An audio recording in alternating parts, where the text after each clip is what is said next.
La memoria es un lienzo, pintado con los colores de lo que fue y a veces oscurecido por lo que nunca podremos saber. El 12 de mayo de 1998, París despertaba bajo un cielo de un azul pálido, indiferente al hecho de que sería el último día en que el mundo vería a Julien Dubois. Para sus vecinos en el Marais, él era solo el encantador restaurador de arte, un hombre cuyas manos parecían conversar con la historia, resucitando la gloria de lienzos olvidados. Aquella mañana compró una baguette. Sonrió a la florista y saludó al cartero. Era un maestro en el arte de la normalidad, un disfraz tan cuidadosamente aplicado como los barnices en sus obras. Nadie podría imaginar que, detrás de aquella sonrisa cordial, se escondía una mente capaz de engañar al ojo más entrenado del planeta. Un genio cuyo verdadero taller era una caja fuerte de secretos. Dentro de su estudio secreto, un santuario escondido en los sótanos de su edificio, el olor a aceite de linaza y trementina contaba una historia diferente. Allí Julien Dubois dejaba de ser el restaurador y se convertía en el maestro de las sombras. Sus manos, que de día arreglaban las grietas del tiempo, de noche creaban mentiras perfectas. Pero Dubois no era un criminal común. Operaba bajo un código de honor propio, un sentido de la justicia perverso y poético. Falsificaba obras de arte solo para los corruptos, los traficantes de armas y los varones de la industria, que usaban la belleza como un velo para sus atrocidades. Se veía así mismo como un ecualizador, un ladrón de ladrones, robando la vanidad de los monstruos para, un día, financiar el sueño de jóvenes artistas que, a diferencia de él, podrían crear con la conciencia tranquila. 20 años pasaron. El nombre de Julien Dubois se convirtió en una leyenda, un susurro en los círulos de arte y en los pasillos de la Interpol. Su historia fue sellada como la de un ladrón que logró el golpe final y desapareció en el lujo. Pero la verdad, como una obra de arte olvidada, esperaba pacientemente en la oscuridad. Residía en el sótano de una mansión decrépita, otrora el hogar de un coleccionista solitario. Fue allí donde el doctor Alistair Finch, un curador de museo cuya vida era una devoción casi religiosa a la autenticidad, la encontró. Durante una subasta de bienes entre decenas de artículos de valor dudoso, se adjudicó un paisaje neoclásico inacabado, cubierto por una lona polvorienta. Para él, era solo una pieza curiosa, quizás un estudio de un artista menor del siglo XIX, un pequeño rompecabezas académico por resolver. En el ambiente estéril y silencioso de su laboratorio, el mundo de Alistair Finch era de orden y precisión. Cada instrumento tenía su lugar, cada proceso era un ritual. La pintura, ahora libre del polvo de décadas, reposaba sobre un caballete bajo la luz fría y analítica de la ciencia. Mientras iniciaba el proceso de catalogación, algo le molestó. Una inconsistencia en la textura, una densidad inusual en la capa base que parecía deliberada, defensiva. La curiosidad académica dio paso a una sospecha profesional. Finch, un hombre que confiaba más en los datos que en los instintos, decidió someter el lienzo a un análisis de rayos X. Era un procedimiento estándar para verificar la condición estructural de una obra antigua, pero aquel día revelaría las grietas no en el lienzo, sino en la propia historia. El zumbido de la máquina de rayos X era el único sonido en la sala, mientras la imagen se formaba lentamente en el monitor. Primero la estructura del marco de madera, luego las pinceladas fantasmagóricas del paisaje. Y entonces, debajo de todo, algo imposible comenzó a emerger. Un boceto, nítido e inconfundible, de un rostro humano. No era un boceto preparatorio común, sobre el que un artista pintaría. Era un retrato completo, oculto con una pericia magistral. El rostro de una joven, con los ojos desorbitados, no de sorpresa, sino de puro terror. Sus labios estaban entreabiertos, como si un grito se hubiera congelado en el tiempo. Finch sintió un escalofrío recorrer su espina dorsal. El arte que tanto amaba le estaba devolviendo la mirada, y su mirada era una petición de socorro venida de ultratumba. El análisis profundo confirmó lo que el corazón de Finch ya sabía. La técnica utilizada para ocultar el retrato era única, una capa de pintura a base de plomo aplicada para bloquear cualquier inspección superficial, una firma química que solo podría pertenecer a una persona. La pintura era, sin lugar a dudas, la última obra inacabada de Julian Dubois. El descubrimiento hizo añicos la narrativa oficial.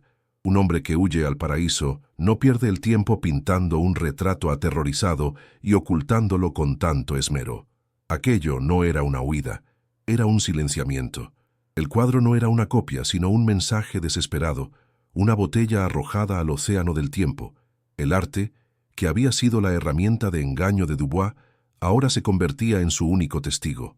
La llamada a la policía se hizo con manos temblorosas. La noticia se extendió como la pólvora, reabriendo uno de los casos más fríos de la historia de Francia. La desaparición de El Maestro de las Sombras fue reclasificada de desaparición voluntaria a homicidio.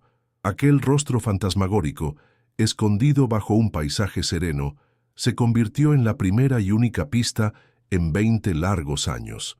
Para el mundo, era el inicio de un misterio sensacional. Pero para aquellos que serían arrastrados a su órbita, era la reapertura de una herida profunda, el gatillo que dispararía una cacería implacable por la verdad, una verdad que un hombre muy poderoso creía haber enterrado para siempre junto con el cuerpo de su creador. Para no perderte ningún detalle de esta investigación, suscríbete al canal y comenta desde qué ciudad estás viendo. La inspectora Elise Moreau vivía entre fantasmas, no los del más allá, sino los de papel y tinta, archivados en cajas de cartón que atormentaban un rincón de su apartamento. Eran los casos no resueltos de su padre. Cuando el teléfono sonó aquella tarde, la voz al otro lado de la línea mencionó un nombre que ella no oía fuera de sus propias pesadillas desde hacía años: Julian Dubois. Para el resto de la brigada de represión del bandidaje, era la reapertura de un caso legendario, una curiosidad histórica. Para Élise era el sonido de una vieja herida abriéndose con un bisturí oxidado. Sintió un escalofrío que no tenía nada que ver con la corriente de aire de la ventana. Era el peso de 1900, una promesa silenciosa, hecha a un padre que se jubiló con la sombra del fracaso en los ojos, la promesa de que la verdad no permanecería enterrada para siempre. El legado de su padre, el detective Jean-Pierre Moreau, era tanto una inspiración como una maldición. Había sido el primero en investigar la desaparición de Dubois y siempre se negó a creer en la teoría de la fuga. Los genios no huyen, Elise. Dejan una obra maestra final, solía decir, esparciendo fotos e informes por la mesa de la cocina. Aquel caso lo consumió, transformando su brillantez en obsesión y finalmente en amarga frustración. Murió creyendo que había fallado, que un monstruo había escapado impune. Ahora, con la noticia de una nueva pista, Élise sentía la llama de la convicción de su padre reavivarse dentro de ella. Ya no era solo un deber profesional, era una cruzada personal, una oportunidad de reivindicar el honor de su padre y demostrar que él siempre tuvo razón. Al llegar al museo, el aire parecía enrarecido, cargado con la solemnidad de un lugar sagrado que había sido profanado por un oscuro secreto. El doctor Alistair Finch la esperaba, un hombre cuya palidez y ojos ansiosos revelaban el peso de su descubrimiento. La condujo por el silencio de los pasillos hasta el laboratorio, moviéndose con una reverencia nerviosa, como si la estuviera escoltando para conocer a la propia víctima. Para Finch, la pintura era una violación de la santidad del arte, un objeto de belleza corrompido por la violencia. Para Élise, era algo mucho más visceral. Era la primera palabra de una conversación interrumpida hacía 20 años, una voz del pasado que finalmente encontraba su camino para ser escuchada, y ella estaba allí para escuchar atentamente. Cuando Élise finalmente vio la imagen en el monitor de rayos X, el mundo a su alrededor pareció silenciarse. El rostro de la joven no era solo una imagen, era una presencia. Los rasgos de pánico, la urgencia capturada en el boceto digital, trascendían el tiempo y la tecnología. Era un grito silencioso que resonaba directamente en su alma de investigadora. Ya había visto la muerte en todas sus formas brutales, pero esto era diferente.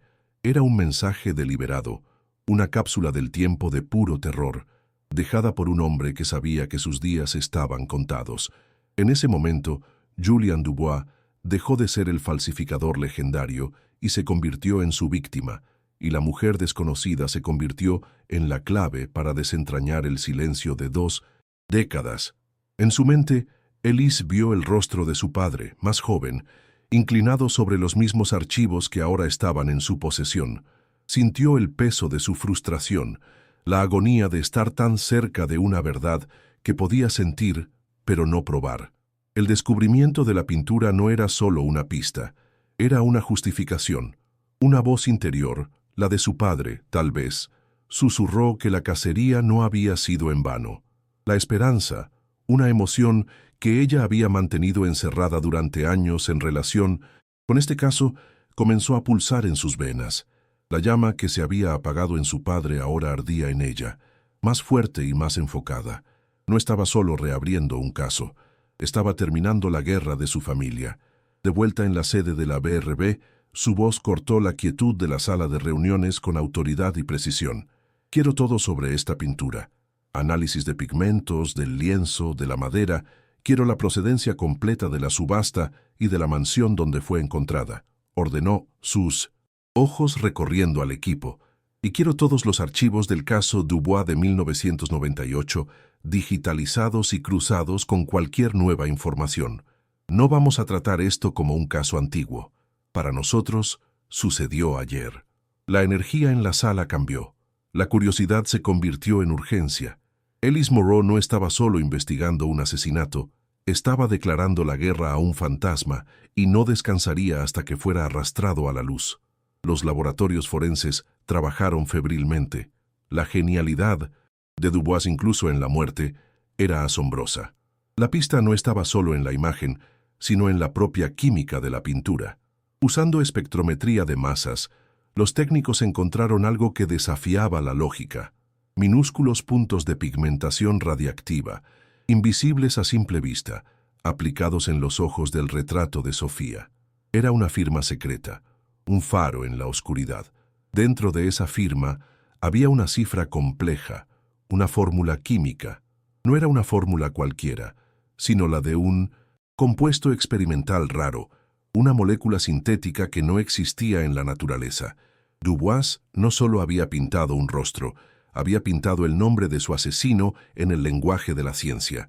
La fórmula fue introducida en la base de datos global de patentes químicas. Segundos de tenso silencio se extendieron por una eternidad antes de que un único resultado apareciera en la pantalla, parpadeando como una alerta de peligro. La patente pertenecía a Thorne Pharmaceuticals, registrada en 1997, y el propietario de la empresa era uno de los hombres más poderosos y públicamente venerados del mundo, el multimillonario y filántropo Marcus Thorne. La sala quedó en silencio. Un hilo invisible y venenoso acababa de ser tendido a través de 20 años de historia, conectando el submundo del arte falsificado con el Olimpo del poder corporativo. La investigación acababa de encontrar su norte y apuntaba hacia el diablo. ¿Marcus Thorne?, preguntó un joven detective, su voz teñida de incredulidad. Pero él es Marcus Thorne. El hombre financia la mitad de los museos de esta ciudad. Su foto está en todos los periódicos, estrechando la mano de presidentes y de la realeza. Es un tesoro nacional. El diálogo en la sala de investigación estableció la muralla que tendrían que escalar. La reputación de Thorne no era solo impecable, era una fortaleza, construida con miles de millones de dólares, abogados implacables y una imagen pública cuidadosamente esculpida a lo largo de décadas. Acusar a un hombre como Thorne no era solo difícil, era peligroso. Sería como intentar arrestar a un santo en su propia catedral, con toda la congregación defendiéndolo. Ellis miró la foto de Thorne en la pantalla del ordenador. La sonrisa carismática, los ojos que parecían brillar con benevolencia. Sintió una repulsión helada. Su padre le había enseñado que los peores monstruos eran aquellos que dominaban el arte de parecer humanos. La conexión era tenue, casi absurda, pero la ciencia no mentía. La fórmula en la pintura era un hecho irrefutable. La disonancia entre el filántropo amado por el mundo y el nombre ligado a un compuesto químico escondido en una pintura de asesinato era el núcleo del conflicto que ahora enfrentaba. La investigación se había transformado. Ya no se trataba de encontrar a un asesino, se trataba de probar que un dios entre los hombres era, en realidad, un demonio.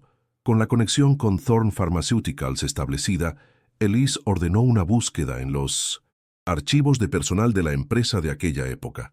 Cruzando la lista con las bases de datos de personas desaparecidas de 1998, encontraron un nombre: Sofía Costa, una joven y brillante bioquímica cuyo potencial era descrito como meteórico en sus evaluaciones de desempeño. Había sido dada como desaparecida en la misma semana que Julian Dubois, y su rostro, en una vieja fotografía de identificación funcional, era una coincidencia perfecta con el retrato aterrorizado en la pintura. La pieza, final del rompecabezas inicial, encajó con un clic sombrío y retumbante. Para Elise, la revelación fue como un rayo de luz en una habitación oscura, iluminando los contornos de una conspiración monstruosa. No era una coincidencia. Dos personas brillantes, un artista y una científica, desaparecen en la misma semana, ambas vinculadas, de maneras muy diferentes, al imperio de Marcus Thorne. La historia oficial de Dubois, el falsificador que huyó, se desmoronó por completo. Él no era el protagonista de su propia historia de desaparición, era una víctima secundaria. El verdadero objetivo, la clave de todo, era Sofía Costa, y lo que fuera que ella supiera, fue tan peligroso que costó no solo su vida, sino la vida del único hombre a quien ella confió su secreto. La oficina de Marcus Thorne no era un lugar de trabajo, era una demostración de poder. Ubicada en el último piso de un rascacielos de vidrio y acero que perforaba el cielo de París, ofrecía una visión divina de la ciudad. Las paredes estaban adornadas con obras de arte originales que harían llorar de envidia a cualquier curador de museo. Un Monet aquí, un Degas allá. El propio aire parecía diferente, filtrado y caro. Fue en este santuario de riqueza e influencia donde la inspectora Elise Moreau entró, sintiéndose como una intrusa en un Olimpo moderno. El contraste entre su mundo de archivos polvorientos y la opulencia calculada de Thorne era un abismo, diseñado para intimidar y subyugar. Thorne la recibió no con la cautela de un sospechoso, sino con el encanto cálido de un anfitrión. Era más alto de lo que parecía en las fotos, con un traje impecable y una sonrisa que parecía genuinamente acogedora. «Inspectora Moreau, por favor, entre». Un trágico desarrollo sobre el pobre Julian, ¿no es así? Un verdadero genio, siéntese. Su voz era tranquila y resonante, la voz de un hombre acostumbrado a comandar salas de juntas y auditorios. Se movía con una gracia fluida, proyectando un aura de control absoluto sobre su entorno, ofreciéndole café como si fuera una socia de negocios, y no la mujer encargada de investigar su oscuro pasado. Elise mantuvo la compostura, su rostro una máscara de profesionalismo neutro. «Gracias, Monsieur Thorne. Simplemente estamos hablando con todos los que conocieron al señor Dubois», comenzó de forma suave observándolo. Su nombre apareció como uno de sus clientes más importantes. Thorne suspiró, un sonido de pesar perfectamente ensayado. «Sí, yo era un gran admirador de su trabajo de restauración. Su habilidad era incomparable. Cuando desapareció, fue una pérdida inmensa para el mundo del arte. Nunca creí que simplemente huiría. No era propio de él. Cada palabra era una pincelada en su propio retrato de ciudadano preocupado y mecenas de las artes. El juego cambió cuando Elise, con una calma deliberada, pronunció el siguiente nombre. También estamos investigando la desaparición de una de sus ex empleadas, Sofía Costa. El narrador omnisciente se centraría en detalles imperceptibles. Para el ojo no entrenado, Thorne no reaccionó, pero para Elise y para nosotros, el universo de su compostura se contrajo por un nanosegundo. Un músculo en su mandíbula se tensó. Sus dedos, que tamborileaban suavemente sobre la mesa de caoba pulida, se detuvieron abruptamente. La sonrisa no vaciló, pero sus ojos, por un instante, perdieron el calor y se convirtieron en esquirlas de hielo calculador. La máscara era perfecta, pero debajo de ella, la primera grieta, había Aparecido. Dentro de la mente de Marcus Thorne, una tormenta silenciosa se formaba. 20 años. 20 años había vivido con esos fantasmas encerrados en una caja fuerte en su memoria, una caja fuerte que creía impenetrable. La mención de Dubois fue una molestia. La mención de Sofía era una alarma de incendio. Subestimó al artista. Aquel maldito falsificador había dejado atrás un eco, una cripta de venganza en un lienzo. Mientras respondía a Elise con una voz tranquila, negando cualquier conexión significativa con la trágica historia de la señorita Costa, su mente ya estaba en guerra, calculando, planificando, reactivando antiguas defensas y preparándose para aplastar esta nueva amenaza antes de que pudiera crecer. La reunión terminó con Thorne ofreciendo su total e irrestricta cooperación a la investigación, estrechando la mano de Ellis con una firmeza que era a la vez tranquilizadora y sutilmente amenazante. La acompañó hasta la puerta, el perfecto caballero. Pero cuando Elise se giró para irse, sus ojos se encontraron por un breve momento. En ese instante la fachada cayó para ambos. Él vio en ella no solo a una policía, sino a la personificación de una amenaza existencial, y ella vio en él no al filántropo, sino el brillo fugaz y predatorio de un hombre que mataría para proteger sus secretos. No se hizo ninguna acusación, pero la batalla había sido declarada. La cacería del maestro de las sombras estaba oficialmente en marcha. La primera ola de optimismo se rompió contra la muralla de granito que era el imperio de Marcus Thorne. Apenas Ellis regresó a la sede, la contraofensiva comenzó, no con amenazas, sino con el silencio mortal de la burocracia y el poder. Una llamada telefónica de un pez gordo del Ministerio del Interior sugirió que los recursos de la BRB serían mejor utilizados en casos activos. El superior de Élise, un hombre que equilibraba la política y la justicia en una cuerda floja, la llamó para una conversación privada. Sus ojos, expresando una mezcla de advertencia y disculpa. El mensaje era claro. Pisa con cuidado, inspectora. No estás cazando a un hombre, estás metiendo un palo en un avispero que se extiende hasta la cima del gobierno. El equipo legal de Thorne, una legión de abogados vestidos con trajes que costaban más que el salario mensual de un detective, levantó una barrera impenetrable. Cada solicitud de información era recibida con un laberinto de objeciones legales. Las solicitudes de registros financieros fueron denegadas bajo cláusulas de privacidad corporativa. Los intentos de interrogar a empleados actuales de Thorne Pharmaceuticals eran bloqueados por políticas internas y la presencia intimidante de asesores legales. Thorne no se estaba escondiendo. Estaba usando la propia ley como su arma más eficaz, transformando la búsqueda de la verdad de Elise en una guerra de desgaste legal que ella no tenía recursos para ganar. La frustración comenzó a corroer la moral del equipo. Las pistas que parecían tan prometedoras ahora llevaban a callejones sin salida. Cada puerta cerrada con la llave del dinero y la influencia.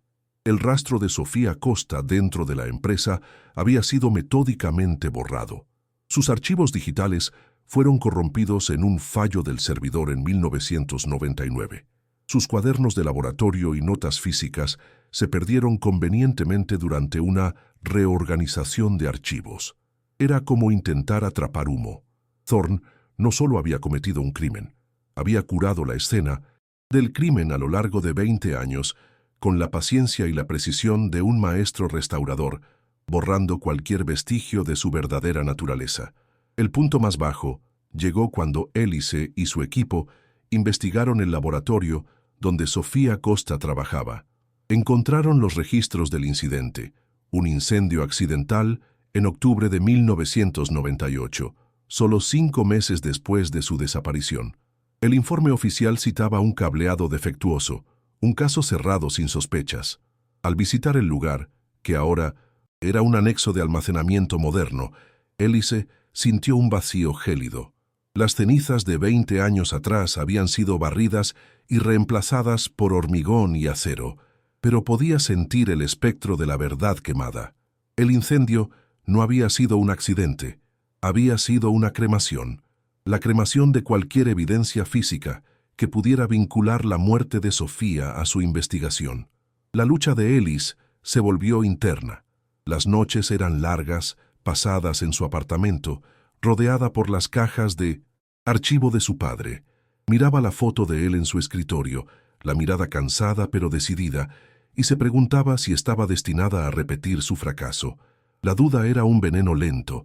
Estaría persiguiendo una teoría de la conspiración, una fantasía nacida del deseo de dar sentido a la obsesión de su padre.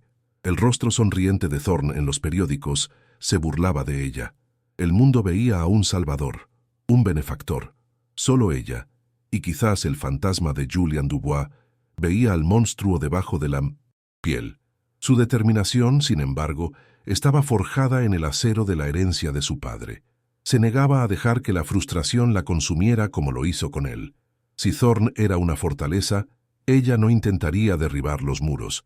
Buscaría una grieta, un pasaje secreto. Cambió su táctica. En lugar de atacar el imperio de Thorne de frente, volvió su enfoque hacia el hombre que lo conocía como ningún otro, la víctima, Julian Dubois. ¿Qué más habría dejado atrás el maestro de las sombras, la Bimas? Respuesta sentía no estaba en el mundo de Thorne, sino en el mundo que Dubois habitaba, el mundo del arte, de la ilusión y de los secretos escondidos a plena vista. Este nuevo camino la llevó de vuelta al Dr. Alistair Finch.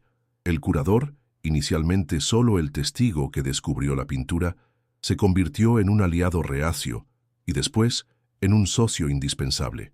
Finch poseía un conocimiento enciclopédico del submundo del arte, desde las subastas clandestinas hasta las colecciones privadas. Veía la investigación no solo como una búsqueda de justicia, sino como una purificación de su mundo, que había sido manchado por el engaño de Thorne. Juntos comenzaron una tarea monumental: rastrear la procedencia de cada obra de arte que Marcus Thorne había adquirido pública o secretamente. Era como mapear las estrellas en una galaxia desconocida. La investigación los llevó a personajes secundarios que vivían en los márgenes del mundo del arte.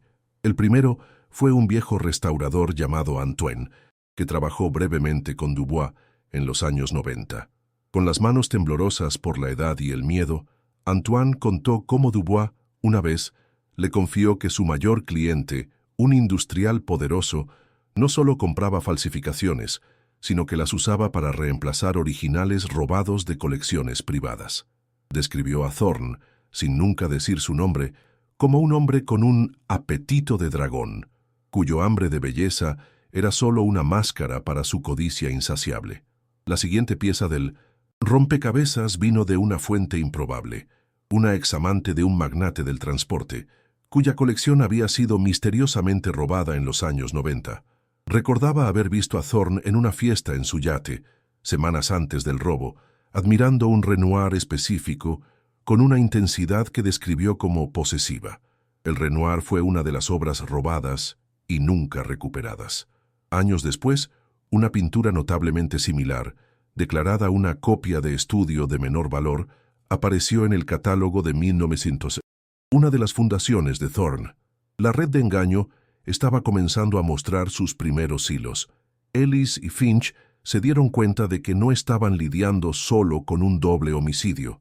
Estaban desenterrando un esquema de décadas de robo de arte y lavado de dinero a escala global. Las falsificaciones de Dubois eran la clave. Le permitían a Thorne lavar dinero, pagándole a Dubois por una restauración y recibiendo una falsificación perfecta. Al mismo tiempo, usaba su acceso a colecciones privadas para orquestar robos, reemplazando las obras maestras originales con las copias de Dubois y contrabandeando los originales a sus cajas fuertes secretas. Estaba, literalmente, robando la historia para construir su fortuna. El motivo del asesinato de Dubois se volvió más claro. No era solo un cómplice, era el arquitecto del fraude de Thorne. Sabía dónde estaba enterrado cada cuerpo, o mejor dicho, cada obra de arte original. Silenciarlo no era solo por Sofía, era por proteger un imperio, criminal que valía miles de millones. Pero ¿por qué Dubois, un hombre con su propio código, se involucraría en algo tan sucio? La respuesta, teorizó Ellis, estaba en Sofía. No estaba trabajando para Thorne. Estaba usando su acceso a Thorne para ayudar a la mujer que se había convertido en una hija para él. La investigación sobre Sofía Costa se profundizó. Ellis encontró a la hermana menor de Sofía, Elena, una profesora de música que nunca había renunciado a encontrar la verdad. Elena pintó un cuadro de una joven científica idealista que se había horrorizado por las prácticas poco éticas que había descubierto en Thorne Pharmaceuticals. Le contó a Ellis que, en las semanas antes de desaparecer, Sofía estaba aterrorizada, hablando en códigos por teléfono sobre resultados sucios y un medicamento milagroso, que era en realidad un veneno. Mencionó que se había hecho un seguro de vida, confiando sus secretos a un amigo inesperado, un restaurador de arte llamado Julian. La revelación de Elena conectó todos los puntos. Sofía había descubierto que el nuevo medicamento estrella de Thorne Pharmaceuticals, a punto de ser lanzado, se basaba en investigaciones robadas y que la empresa estaba encubriendo ensayos clínicos que revelaban efectos secundarios fatales en un porcentaje significativo de pacientes. Lanzar el medicamento significaría miles de millones en ganancias, pero también la muerte de miles de personas inocentes. La codicia de Thorne no tenía límites. Estaba dispuesto a traficar con la muerte a escala industrial, empaquetada en una píldora con una promesa de cura. Sofía era la única que podía detenerlo. Ahora, Ellis entendía la verdadera naturaleza de la obra maestra final de Dubois. El retrato oculto de Sofía no era solo una pista, era un memorial, un acto de furia y luto, y su plan era mucho más audaz que simplemente huir o esconderse. Estaba creando su mayor falsificación, una denuncia disfrazada de arte. Elena mencionó que Sofía y Julian hablaban de una exposición de gala que Thorne iba a patrocinar en el Louvre. Su plan era claro. Dubois reemplazaría una de las pinturas más famosas del museo por una copia que contenía en sus capas las pruebas irrefutables del esquema criminal de Thorne, exponiéndolo al mundo en la cúspide de su gloria. La audacia del plan era impresionante. Era una mezcla perfecta de la genialidad artística de Dubois y el coraje científico de Sofía. No acudirían a la policía, pues sabían que la influencia de Thorne los aplastaría. En su lugar usarían la propia pasión de Thorne, su vanidad como coleccionista de arte, como el escenario para su destrucción. El arte, que él había usado para ocultar sus crímenes, se convertiría en el arma que lo expondría. Era un acto de justicia poética, una última obra maestra que trascendería el lienzo y cambiaría el mundo. Pero Thorne descubrió el plan antes de que pudiera ejecutarse, y la obra de arte se convirtió en una lápida. Con esta nueva comprensión, la búsqueda de la evidencia definitiva se volvió febril. Ellis y Finch sabían que si Dubois planeaba algo tan complejo, habría dejado un rastro, un mapa. Volvieron su atención no a lo que era visible en las pinturas, sino a lo que estaba oculto. Utilizando la más avanzada tecnología de imagen multiespectral del museo, comenzaron a reexaminar cada falsificación conocida que Dubois había hecho para Thorne. Ya no buscaban un único mensaje, sino un patrón, un lenguaje secreto escondido en la propia estructura de su trabajo. Fue el Dr. Finch quien encontró la primera anomalía. En un paisaje de Monet falsificado, un punto de azul cobalto en un campo de amapolas parecía incorrecto. El análisis químico reveló que el pigmento contenía un isótopo que solo fue sintetizado en la década de 1980, una imposibilidad para la época de Monet. Para un maestro de la precisión como Dubois, esto no podía ser un error.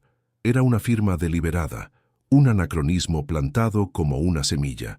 Empezaron a buscar más errores y los encontraron.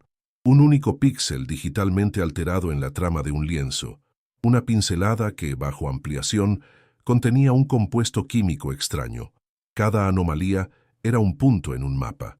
La mente de Ellis, entrenada para ver patrones, comenzó a conectar los puntos. Se dio cuenta de que no eran solo errores aleatorios, eran coordenadas.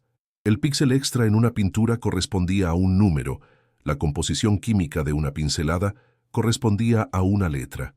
Dubois no había dejado un libro de contabilidad físico que pudiera ser encontrado y destruido. Había creado un libro de contabilidad encriptado, esparcido por docenas de lienzos en colecciones alrededor del mundo. Era la caja fuerte más segura que alguien podría imaginar, escondida a plena vista, protegida por el propio arte. El equipo trabajó día y noche, un montaje de mentes brillantes unidas por un propósito común. Trajeron a criptógrafos de la policía, que tradujeron las anomalías artísticas en una secuencia de datos. Las coordenadas no apuntaban a lugares físicos, sino a cuentas bancarias en paraísos fiscales, cada una vinculada a una fecha específica que correspondía a un pago de Thorne a Dubois. Estaban desentrañando la ruta del dinero, la sangre que fluía por las venas del imperio criminal de Thorne. Cada transacción era una prueba, un clavo en el ataúd que estaban construyendo para el multimillonario. La secuencia final de coordenadas, sin embargo, no llevaba a un banco. Llevaba a una dirección de servidor, un antiguo dominio de Internet que había estado inactivo durante casi 20 años. Era un callejón sin salida digital, un fantasma en la máquina. Pero el equipo de TI de la BRB, usando técnicas de arqueología digital, logró reactivar un caché del servidor a partir de antiguos archivos de Internet, protegido por una contraseña que era la combinación de todas las fechas que habían decodificado. Había un único archivo encriptado. La tensión en la sala era palpable. Este era el final del camino, el arca de la alianza que buscaban. Cuando el archivo fue finalmente desencriptado, lo que apareció en la pantalla no fue una lista de transacciones o documentos corporativos. Era texto, un diario. La primera línea hizo que el corazón de Hélice se detuviera. Mi nombre es Sofía Costa. Si estás leyendo esto, Julian lo consiguió, y yo probablemente estoy muerta. Pero la verdad tiene que ser dicha. Marcus Thorne no es un filántropo, es un monstruo, y tengo las pruebas. Era el seguro de vida, el diario digital completo de Sofía, detallando cada crimen, cada prueba adulterada, cada amenaza susurrada. La esperanza ya no era una llama, era una certeza incandescente. Lo tenían. La verdad, después de 20 años en la oscuridad, estaba finalmente a punto de salir a la luz. La lectura del diario fue un descenso al infierno. Sofía describió con una claridad científica y aterradora cómo descubrió que el medicamento milagroso, destinado a tratar enfermedades autoinmunes, causaba insuficiencia cardíaca progresiva en el 10% de los usuarios. Detalló cómo presentó sus hallazgos a Thorne, esperando que él, como un benefactor de la humanidad, detuviera el proyecto. En cambio, vio su máscara caer, revelando a un depredador que veía las futuras muertes como nada más que costo operativo. La frialdad con la que le ordenó que enterrara los datos fue lo que la convenció de que estaba tratando con el mal puro. El diario también reveló la profundidad de la relación entre Sofía y Julian. No era solo un amigo, era una figura paterna. Lo conoció cuando él restauró una pintura familiar y se convirtió en su confidente, el único puerto seguro en un mundo de tiburones corporativos. Fue Julian quien la animó a documentar todo, quien la ayudó a crear el sistema de encriptación y quien concibió el audaz plan de usar el arte como arma. El diario transformó a Dubois de una figura sombría en un héroe trágico, un hombre que arriesgó y perdió todo para proteger a la hija que había elegido. La evidencia más condenatoria en el diario era una sección final que contenía archivos de audio. Sofía, temiendo por su vida, había comenzado a grabar en secreto sus conversaciones con Thorne. Ellis hizo clic en el primer archivo. La voz tranquila y resonante de Thorne llenó la sala, la misma voz que había escuchado en su opulenta oficina, pero las palabras eran venenosas. Eres una joven brillante, Sofía. Sería una pena que tu carrera y quizás algo más esencial se interrumpiera. En tierra. Los datos. La amenaza no estaba velada. Era una sentencia de muerte pronunciada con la calma de quien pide un café. Con el diario de Sofía y la grabación en mano, Ellis tenía más que pruebas. Tenía el alma del crimen. Tenía la voz de la víctima, la confesión del monstruo y el testamento del héroe. La telaraña de secretos, tejida con tanto cuidado por Marcus Thorne a lo largo de 2 décadas, había sido completamente deshecha. La frustración y la duda que la habían atormentado fueron reemplazadas por una certeza fría y afilada como una hoja de bisturí, No solo iba a arrestar a Thorne, iba a desmantelarlo pieza por pieza en el escenario que él mismo había construido para celebrar su propia grandeza. El momento para la confrontación se presentó como un regalo del destino. Los periódicos anunciaron la Gala de Arte y Filantropía Thorne, un evento de gala para inaugurar la nueva ala del museo que él había financiado, la misma institución donde trabajaba el Dr. Finch. Thorne estaría allí, rodeado por la élite mundial, bañándose en la adulación de la prensa y el público. Sería la cúspide de su carrera como mecenas de las artes. Ellis sonrió una sonrisa sombría. Sería, de hecho, la cúspide. Y también sería el lugar de su caída espectacular y pública. El escenario estaba listo para el acto final. El plan de Dubois y Sofía, aunque interrumpido por la muerte, sería finalmente completado por ella. Ellis sintió una conexión profunda con los dos fantasmas que la habían guiado hasta allí. No era solo una policía cumpliendo con su deber, era la heredera de su misión, la ejecutora de su justicia poética.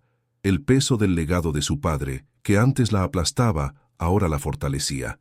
No estaba solo resolviendo un caso, estaba corrigiendo la historia, dando voz a los silenciados y asegurando que la verdad, como el mejor arte, perdurara mucho más allá de la vida de sus creadores y de sus monstruos. La preparación para la gala fue meticulosa. Se prepararon en secreto órdenes de arresto para Thorne y sus principales ejecutivos, identificados en el diario de Sofía como cómplices en el encubrimiento. Un equipo de intervención de la BRB estaría de incógnito entre los invitados y el personal del evento. El sistema de sonido y las pantallas gigantes del salón de baile serían discretamente accedidos por el equipo técnico de Ellis. Todo estaba posicionado. La trampa era invisible, pero mortal. Marcus Thorne estaba a punto de entrar en su propia fiesta de coronación, sin saber que estaba caminando hacia su ejecución pública. El Dr. Finch, por su parte, preparó la pieza final del rompecabezas simbólico. La pintura de Dubois con el rostro oculto de Sofía fue discretamente transportada al museo. Sería la testigo silenciosa de la noche. Sería revelada en el momento exacto, no como una obra de arte cualquiera, sino como el testamento de una víctima y la acusación final contra su asesino. El paisaje sereno que escondía un grito de terror sería lo último que Thorne vería como un hombre libre, un espejo de su propia alma, una fachada de belleza escondiendo una monstruosidad indescriptible. Mientras Ellis se preparaba aquella noche, se miró al espejo. No llevaba su uniforme, sino un elegante vestido de noche, su propio camuflaje para mezclarse en el mundo de Thorne. Por un momento, vio el reflejo de su padre en sus ojos y la determinación allí la sorprendió. Sintió la presencia silenciosa de Julian Dubois y Sofía Costa con ella, sus legados entrelazados con el suyo. La telaraña de secretos estaba a punto de ser quemada, y de las cenizas la verdad finalmente se alzaría, innegable e implacable. Thorne construyó su vida sobre la premisa de que todo y todos tenían un precio, que el poder podía comprar el silencio y reescribir la historia.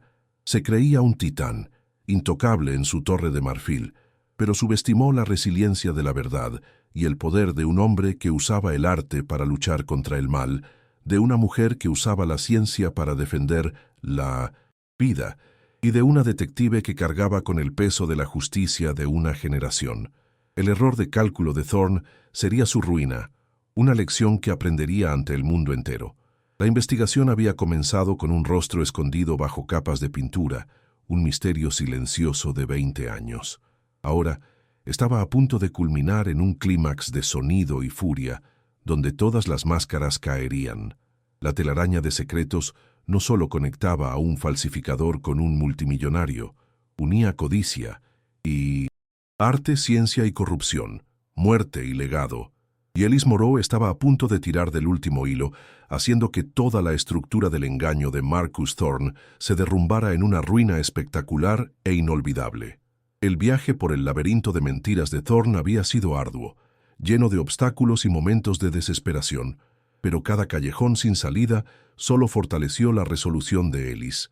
Aprendió que los monstruos más peligrosos no se esconden en las sombras, sino bajo los reflectores, aplaudidos por la misma multitud que explotan.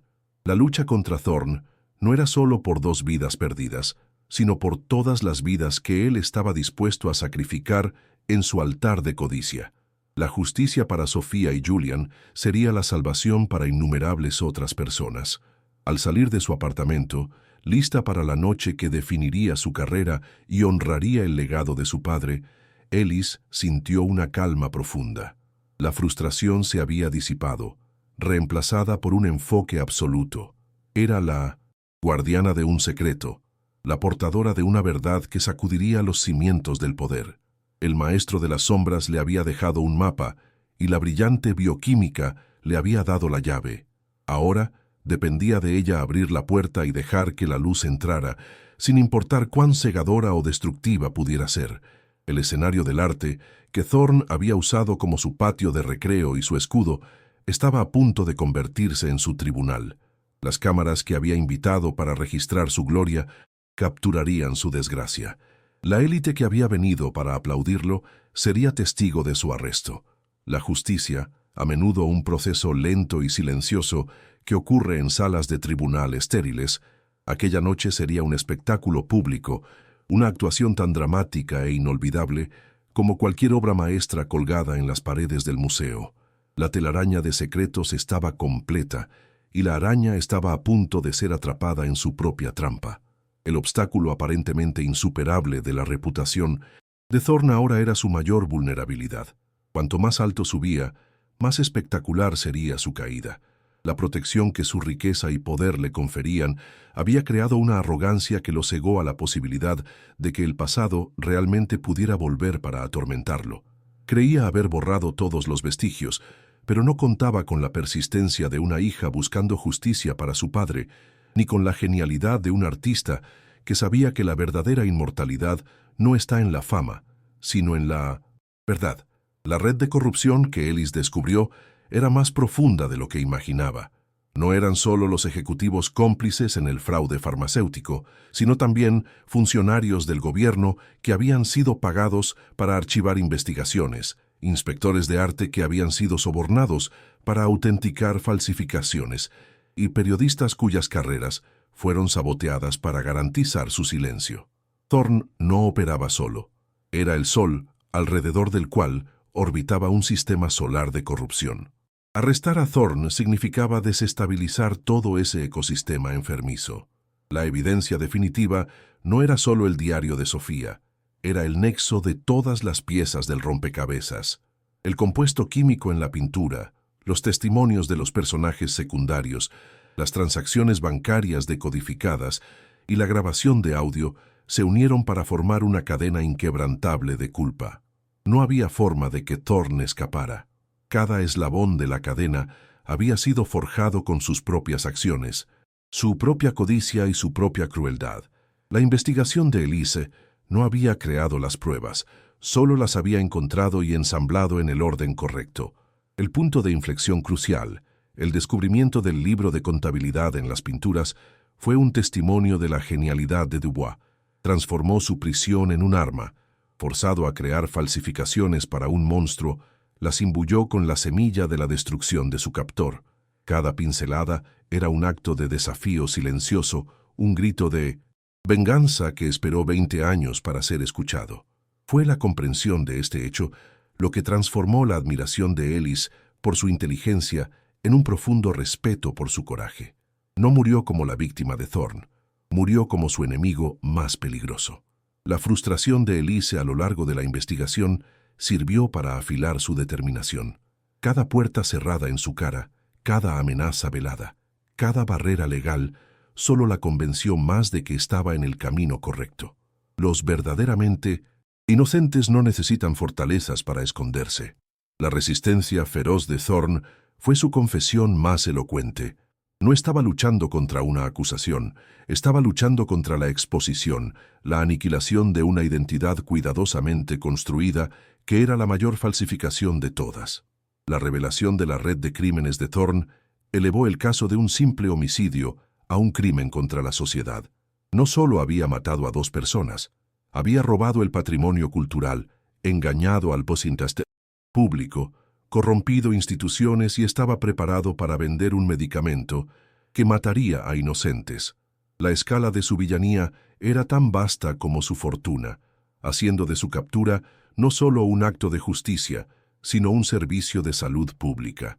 Hélice sintió el peso de esta responsabilidad en sus hombros, y eso la hizo aún más implacable. La esperanza, que al principio era una chispa frágil, ahora era una certeza absoluta. La evidencia definitiva no era solo una prueba para un tribunal, era la voz de Sofía Costa, resucitada de la muerte digital para contar su propia historia. Era su palabra, su inteligencia y su coraje lo que condenaría a Thorne. Elise era solo la mensajera, el instrumento de la justicia que Sofía había puesto en movimiento años atrás. Era un honor que Elise llevaría por el resto de su vida. La tensión preclímax era casi insoportable. Cada miembro del equipo de Elise conocía los riesgos. Si algo salía mal, si Thorne era avisado, podría huir o usar sus conexiones para volver las tornas en su contra. El secreto era absoluto. Se estaban moviendo en las sombras, tal como lo había hecho Dubois, preparando una revelación que lo cambiaría todo. La atmósfera en la BRB no era de celebración inminente, sino de concentración intensa, la calma antes de la tormenta perfecta que estaban a punto de desatar. El diario de Sofía era la pieza central. Contenía la ciencia, la emoción y la prueba. La descripción detallada de cómo Thorne la amenazó, de su miedo creciente y de su determinación de no dejar que un monstruo ganara, era un testimonio poderoso. Se leerían extractos de él en el juicio, pero la primera audiencia sería esa noche, en la gala, donde las palabras de Sofía resonarían en el salón, dichas no por un fiscal, sino por la propia víctima, a través de la tecnología que la capturó y de la justicia que la liberaría. El conflicto interno de Elise se resolvió. La búsqueda que comenzó como una forma de honrar a su padre se transformó en algo mucho más grande. Se trataba de honrar a las víctimas, de la creencia fundamental de que nadie, sin importar cuán rico o poderoso sea, está por encima de la ley.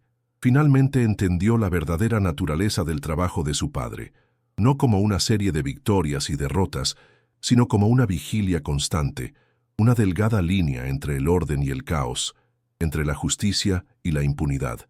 Y esa noche, ella mantendría esa línea. El legado de Dubois estaba a punto de ser reescrito, de un maestro criminal a un mártir ingenioso. Su arte, nacido del engaño, se convertiría en un símbolo de la verdad. Su habilidad para crear ilusiones fue utilizada para la mayor de las revelaciones, la de que la fachada de respetabilidad de un hombre puede ocultar el alma más corrupta. La última obra de Dubois no fue la pintura sino el complejo rompecabezas que dejó atrás, una obra maestra de venganza póstuma que solo la mente adecuada podría resolver. La conexión entre los personajes secundarios formó un tapiz de apoyo para esa investigación. El viejo restaurador, la examante, la hermana de Sofía, cada uno proporcionó un hilo que, cuando se tejió, reveló la imagen completa de la depredación de Thorne. Eran las víctimas silenciosas, los testigos olvidados cuyo miedo y dolor le dieron a Elise la fuerza para continuar. La justicia que buscaría no sería solo para Julian y Sofía, sino para todos aquellos cuyas vidas fueron dañadas por la sombra de Thorne. La evidencia definitiva era, en su esencia, la historia de una amistad notable, la de una científica y un artista, dos mundos que colisionaron y se unieron contra un enemigo común. Su confianza mutua, su coraje compartido y su brillante plan eran el corazón de la narrativa. Thorne los vio como peones desechables, un problema y un cabo suelto. Nunca podría haber imaginado que, juntos, eran más fuertes y más inteligentes que él, y que su alianza se extendería más allá de la muerte para asegurar su caída. Así, la telaraña de secretos, meticulosamente tejida, para proteger a un monstruo, se convirtió en su prisión. Cada hilo de engaño, cada capa de mentira, fue tirado y expuesto, revelando el centro vacío y corrupto. La investigación, que había comenzado con el descubrimiento de un rostro oculto, terminaría con la exposición de un monstruo que se escondía a plena vista.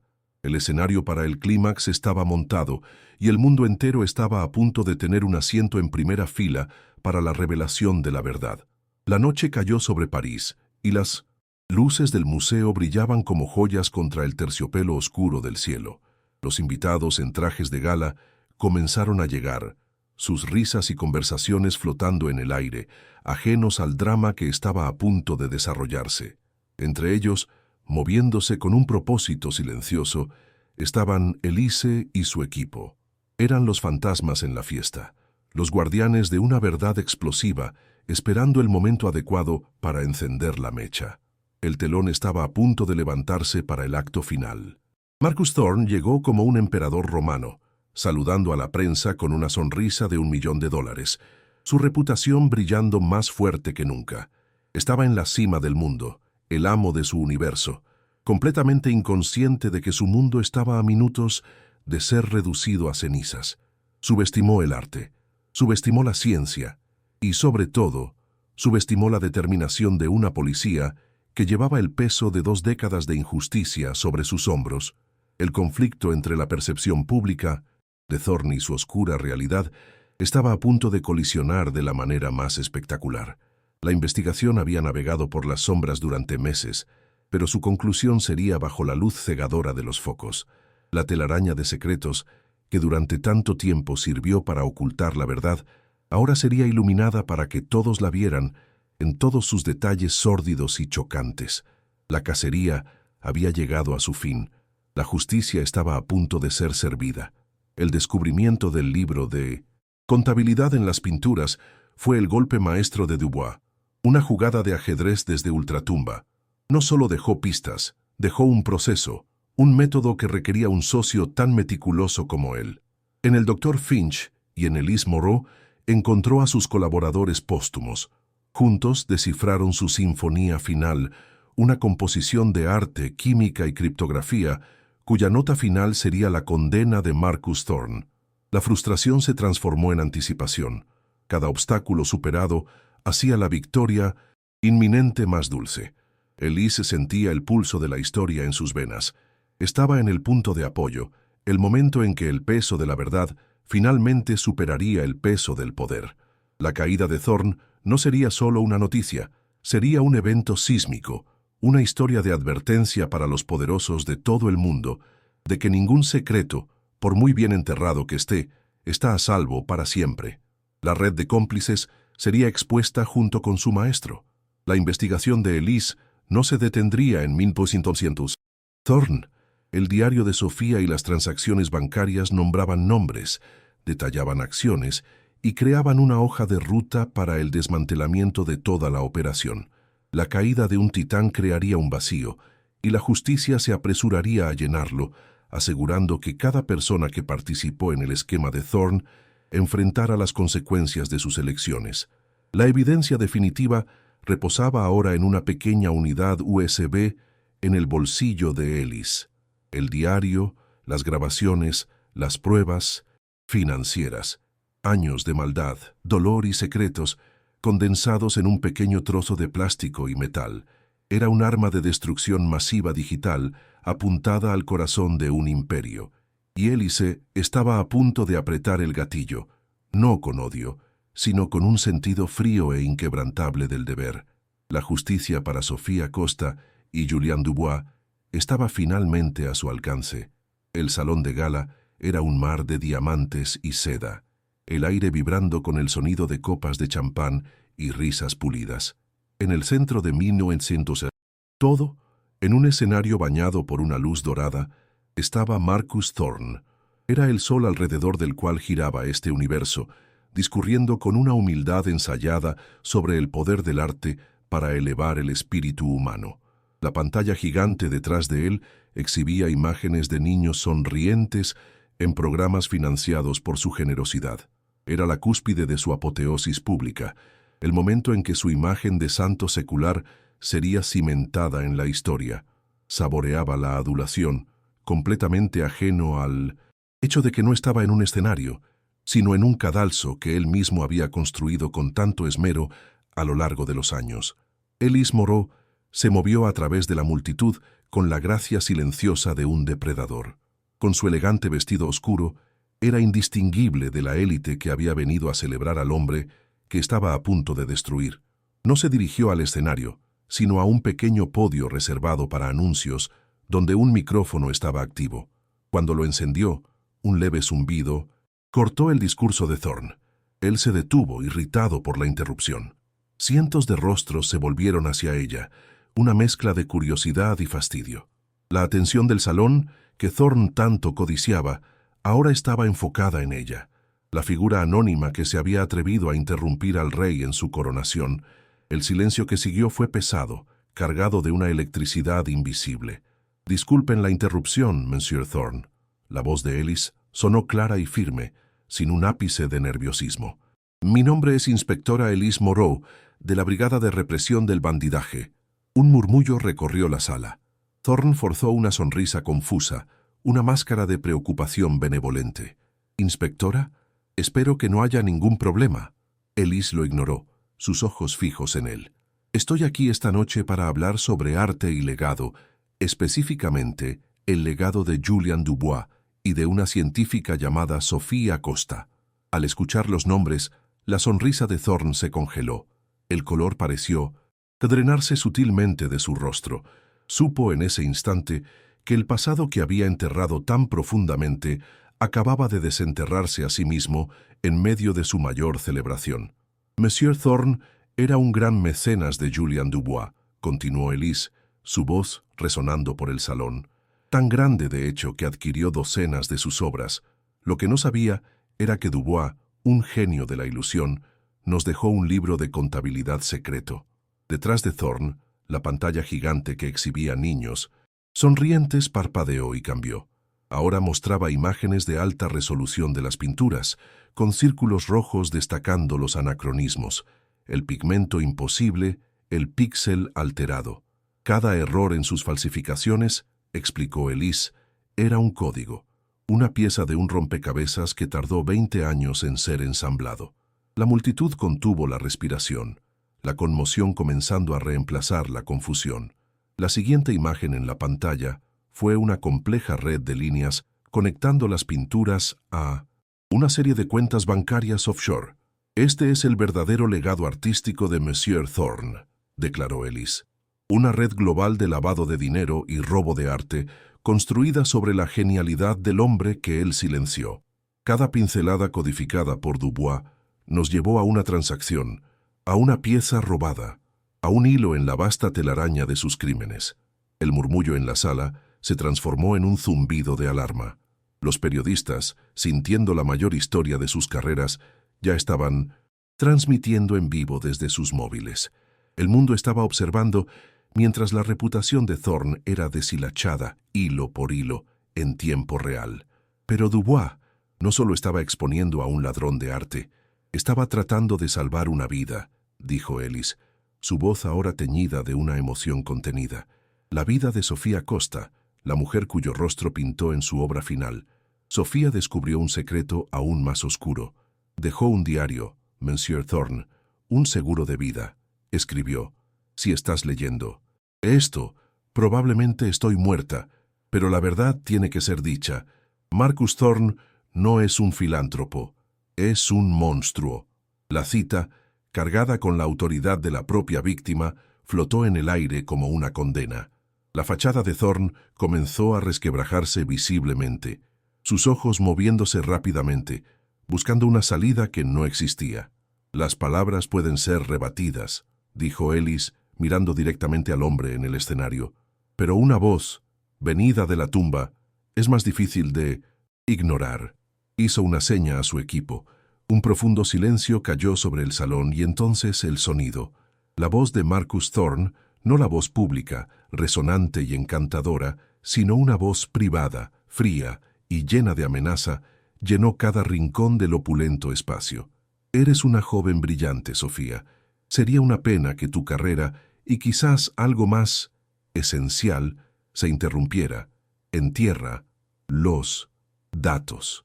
La grabación terminó, pero el eco de sus palabras permaneció, una mancha indeleble en el silencio, conmocionado de la sala. El pilar de la sociedad, el gran benefactor, acababa de ser expuesto como un depredador. Por un momento, Thorne quedó paralizado, su rostro un lienzo de furia impotente e incredulidad. Su imagen pública, La obra de arte más cara y cuidadosamente construida de su vida se había hecho añicos en millones de pedazos ante una audiencia global. El hombre que controlaba todo había perdido el control de la narrativa. El encanto, la benevolencia, la sofisticación, todo se evaporó, dejando atrás solo la esencia desnuda y cruda del monstruo que Sofía y Julian conocían. En sus ojos no había pánico ni miedo, sino el brillo ofídico de un narcisista acorralado, la ira de un dios cuyo templo acababa de ser profanado por un mortal. Entonces hizo algo inesperado. En lugar de encogerse, se enderezó. Caminó hacia el micrófono, arrancándolo del soporte con un gesto brusco. El arrogante controlador, incluso en la derrota, necesitaba tener la última palabra. «Sentimentalismo», escupió, su voz ahora desprovista de cualquier calidez, un gruñido bajo y peligroso que impactó a la audiencia más que la propia grabación. Ustedes aplauden la debilidad y la llaman virtud. No tienen idea de lo que se necesita para construir algo, para realmente cambiar el mundo. Miró a la multitud con un desprecio absoluto, como un emperador mirando a una turba ignorante que se atrevía a desafiarlo. «Sí, yo maté a Sofía Costa», declaró, y un grito colectivo de horror se elevó de la platea. Era un problema. Una idealista ingenua que no entendía el progreso descubrió un fallo en una fórmula, un fallo que afectaría a un porcentaje estadísticamente insignificante de personas y quería sacrificar miles de millones en ganancias y una cura para millones por su frágil conciencia. Era un obstáculo para un bien mayor, mi bien. Su confesión no fue una disculpa, sino una justificación. La mató en su laboratorio, con sus propias manos, porque en su mente retorcida, ella era un error de cálculo que necesitaba ser borrado de la ecuación. Y Dubois, continuó, el nombre goteando de sus labios con veneno, era una herramienta brillante, lo admito, pero que comenzó a pensar que tenía voluntad propia. Se apegó a la chica, ese genio sentimental. Cuando ella lo involucró en su pequeño plan de denuncia, se convirtió en un cabo suelto.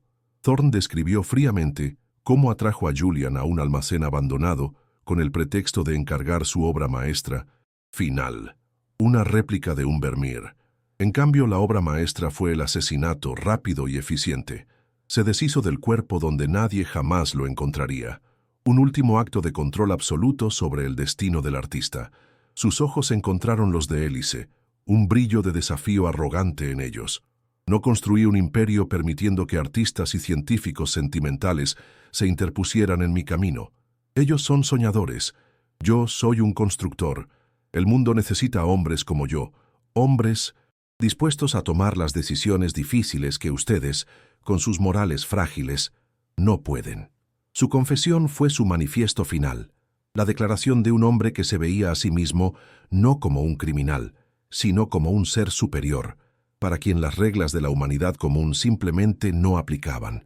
No sentía remordimiento, solo rabia por haber sido atrapado por personas que consideraba infinitamente inferiores. Luego esbozó una sonrisa torcida y espantosa. Y la pintura, la última obra de él con la carita asustada de ella. La tomé, por supuesto. Un trofeo, un recordatorio de que el arte, la belleza, la ciencia, todo eso es inútil frente al poder real. Era un hermoso paisaje. Casi olvidé que había un secreto gritando debajo de él. Esta última revelación, la admisión de que mantuvo la pintura como un recuerdo macabro de su doble asesinato, selló su monstruosidad. No solo había matado sus cuerpos, se había deleitado en poseer el eco de sus almas aterrorizadas. Los micrófonos fueron finalmente cortados, pero ya era tarde. La confesión completa y escalofriante había sido transmitida al mundo. El salón, antes un lugar de celebración, ahora parecía una escena del crimen, el aire pesado con la verdad tóxica que había sido liberada. El silencio conmocionado fue roto por el sonido de flashes de cámaras, un bombardeo de luz que transformó la escena en una serie de fotogramas congelados de horror e incredulidad. La caída de Marcus Thorne no fue un declive lento, fue una detonación nuclear instantánea y total. El caos mediático estalló, una tormenta de gritos y preguntas. En medio del pandemonio, Ellis dio la señal. Figuras que antes eran camareros, guardias de seguridad e invitados discretos convergieron en el escenario con una eficiencia silenciosa. Eran los agentes de la BRB, su equipo, que se materializaron de en medio de la multitud. Su entrenamiento tomó el control, creando una barrera tranquila y profesional alrededor del escenario, aislando a Thorne del caos que él había creado. El contraste entre la histeria de la multitud y la calma enfocada de los policías era impresionante. El orden estaba siendo restaurado, no por la fuerza, sino por la inevitabilidad de la ley. Rodearon a Thorne, quien permaneció inmóvil, su arrogancia finalmente dando paso a una comprensión vacía de que el juego realmente había terminado. Miró a los agentes acercándose, no con miedo, sino con el cansancio de un rey depuesto. Ya no había movimientos que hacer, ni abogados, a los que llamar que pudieran borrar lo que acababa de suceder. Su confesión pública y televisada era una jaula de la que nunca escaparía. Se había convertido en el curador de su propia destrucción, exhibiendo su alma corrupta para que todos la vieran. Fue Ellis quien subió los escalones del escenario. Se acercó a Thorne, el sonido de sus tacones en el suelo de madera resonando en el silencio que se formó a su alrededor.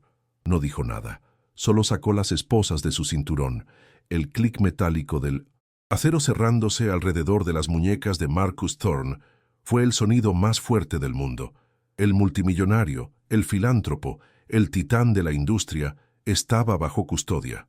En el corazón de su propio triunfo, rodeado por el arte que había usado para esconderse, la justicia finalmente lo alcanzó, no como un susurro, sino como un trueno.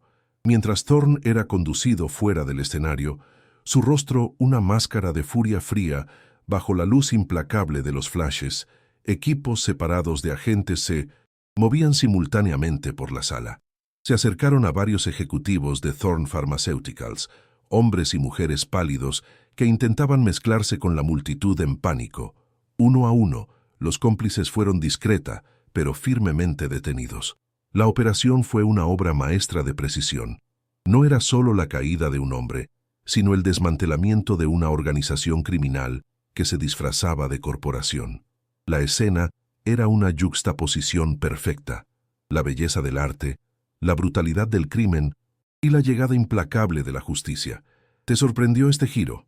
Deja tu me gusta para apoyar la búsqueda de justicia y comenta qué te está pareciendo la historia hasta ahora. El juicio de Marcus Thorne no fue solo un proceso legal, fue un exorcismo nacional. La sala del tribunal estaba abarrotada todos los días, con la prensa mundial documentando cada detalle. La arrogancia de Thorne en el escenario de la gala dio paso a una fachada fría y calculadora en la corte, sus abogados intentando desesperadamente pintar su confesión pública como el delirio de un hombre bajo estrés extremo.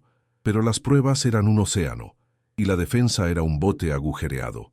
El diario de Sofía Costa fue leído en voz alta, sus palabras resonando con una fuerza fantasmagórica que ninguna objeción legal podía silenciar. La grabación de su voz amenazándola se reprodujo repetidamente, cada reproducción cimentando la verdad en la mente de los jurados.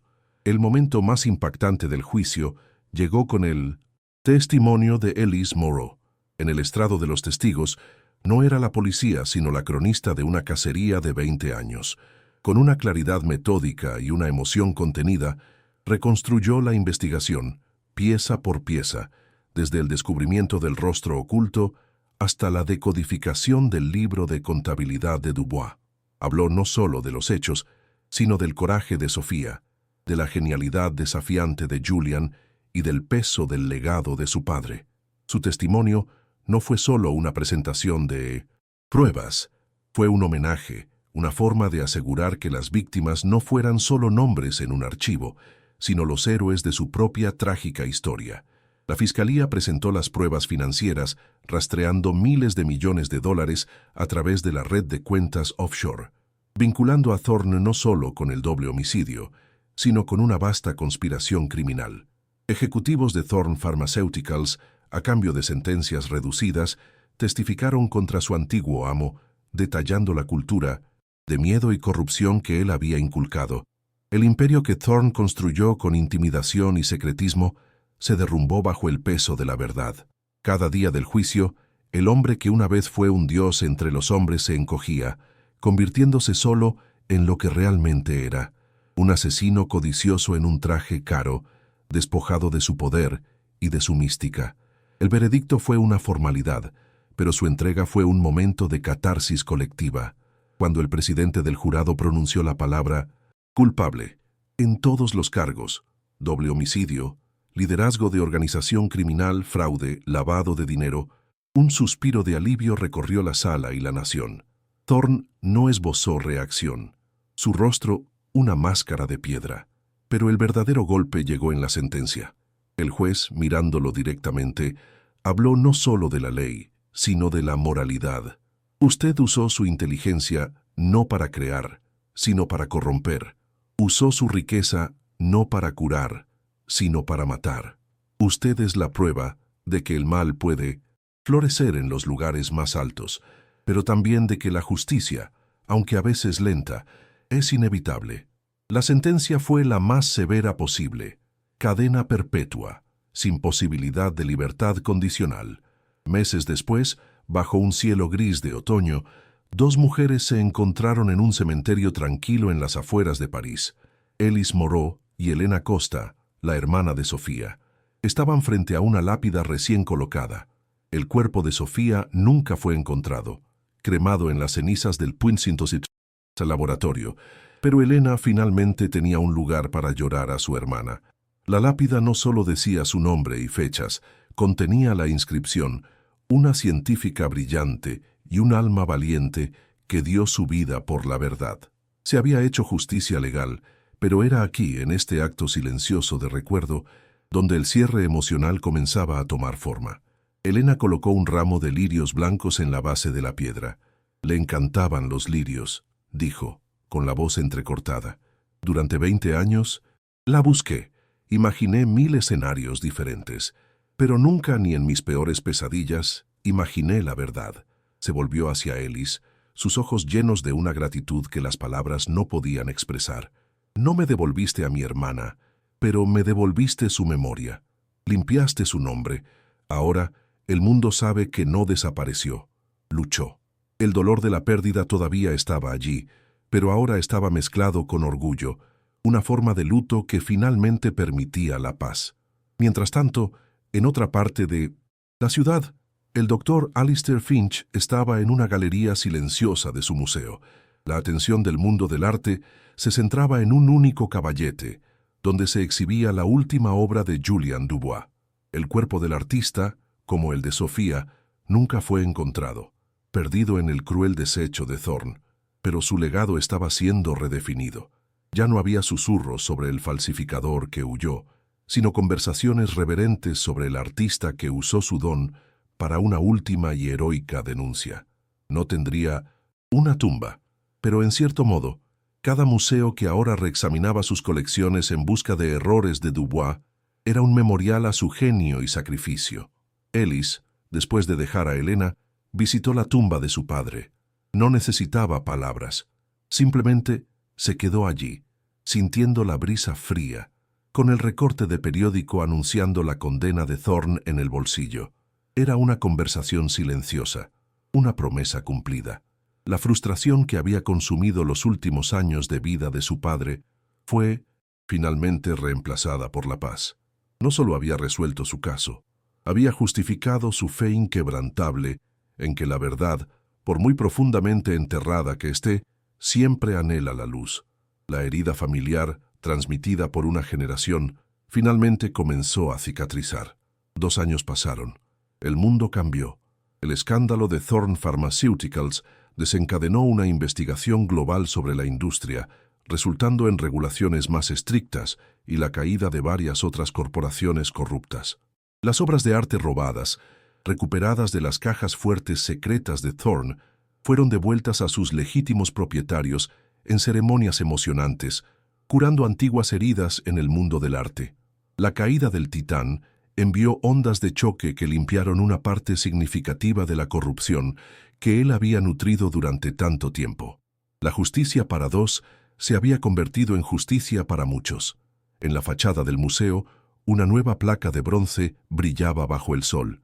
En lugar de El ala Thorne, ahora se leía la Fundación Dubois Costa.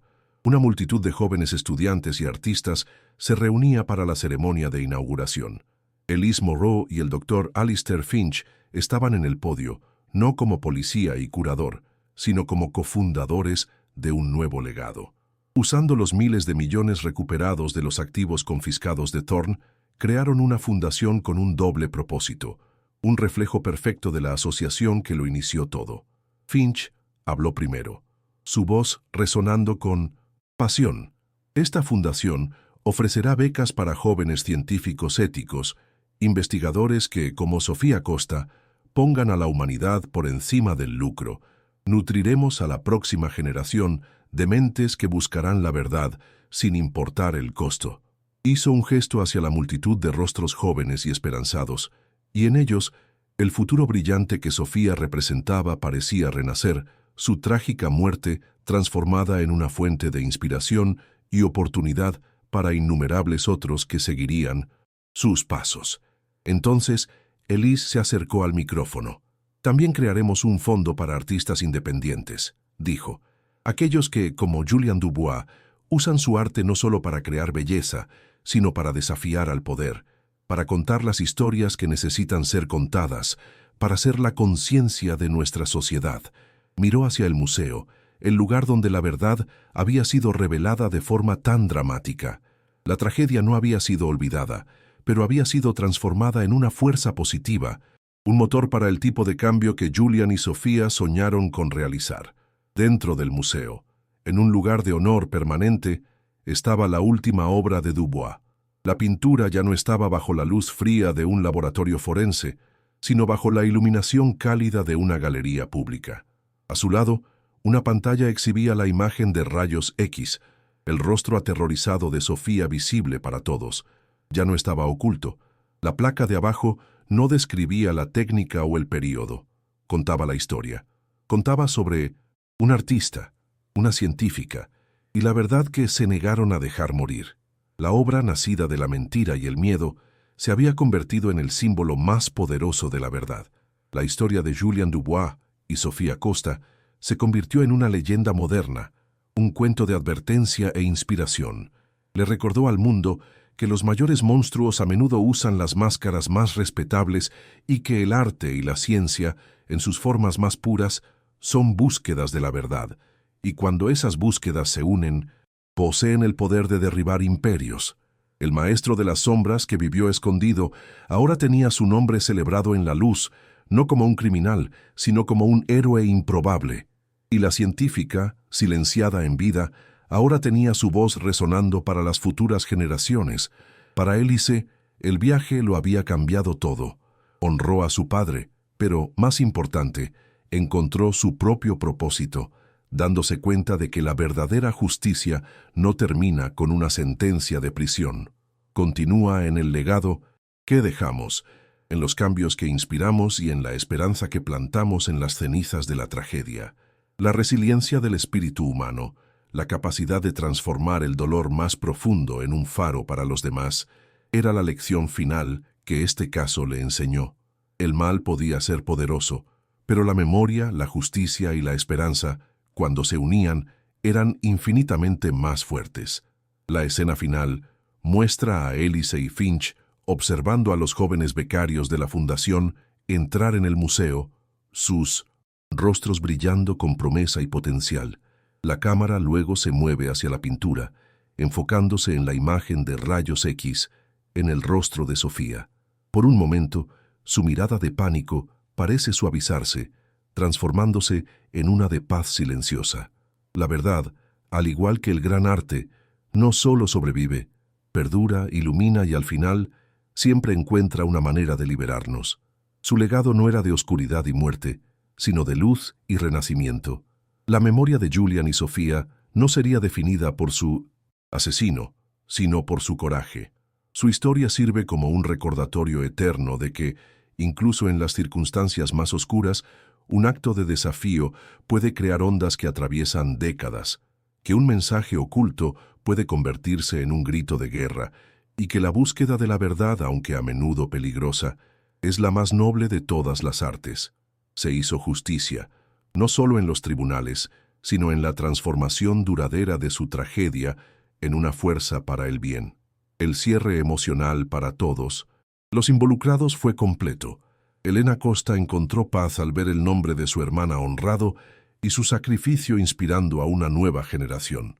El Dr. Finch redescubrió su fe en el poder del arte, no solo para reflejar el mundo, sino para cambiarlo.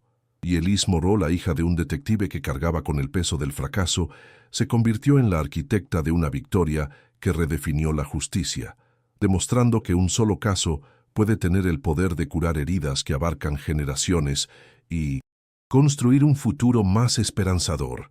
El legado de esperanza que emergió de la oscuridad fue el verdadero triunfo. Demostró que, aunque existen personas como Marcus Thorne, dispuestas a sacrificar la humanidad en el altar de la codicia, también existen personas como Sofía Costa y Julian Dubois, dispuestas a arriesgar todo por la verdad. Y mientras haya personas como Elise Moreau, dispuestas a escuchar las voces de los silenciados y luchar por ellas, la esperanza nunca morirá. Su historia, nacida de la muerte, se convirtió en un testamento duradero a la resiliencia de la vida, de la verdad y de la justicia. Para que más personas conozcan esta historia y honren la memoria de la víctima, comparte este video. Y para seguir viendo más casos resueltos, haz clic en el video que aparece ahora en tu pantalla. Gracias por ver esta historia.